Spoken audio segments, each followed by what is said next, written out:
So I was speaking with a fairly new agent the other day, and they just made the comment that they were having a little bit of an issue with the roller coaster type income that we sometimes see as real estate agents, where you have a great month and then you have a month that you make very little or almost nothing, and then you have another great month.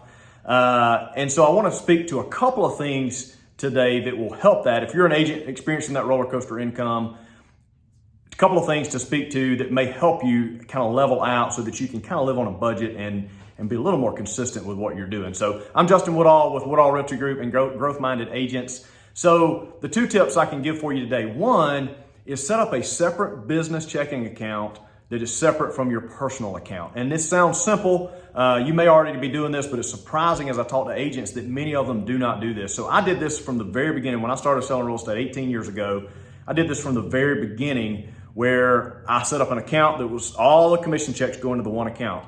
And then out of that account, I would pay expenses like my gasoline or my lockbox dues, realtor dues, any marketing that I was doing. Everything would be paid out of that account. I still do this today. It's a corporate business account now, and I pay my staff out of it. We do payroll, we do everything out of that account, and then I pay myself. But even from day one, all the money went into that account, and then I would pay my expenses, and I would pay myself the same amount every single month. And so as your commission account starts to stack up and build up, you've got the money to do that. So even if you have a month that's a little bit lower than what you may not even make enough that's the amount that you normally pay yourself that month.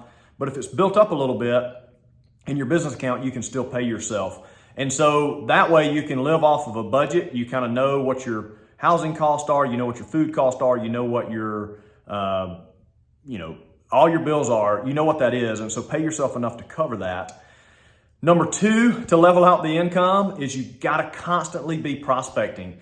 So often agents, they'll get a deal under contract and they're so focused on getting that deal from contract to close, which is important. You got to get it closed. Nobody's happy when it doesn't close, and you don't get paid when it doesn't close.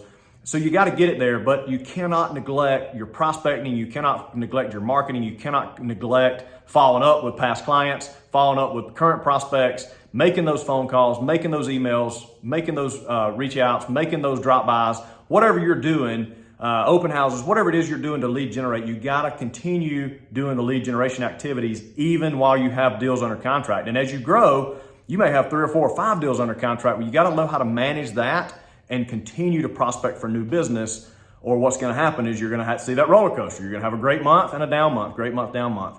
So those are my two things. Set up a separate account, pay yourself out of that account, and then number two, continue to prospect and lead generate even while you've got a lot of deals going on. And at some point, you'll be able to hire an assistant that helps you manage those deals that are under contract, so that you can continue doing the highly productive activities, which are working directly with clients and doing lead generation.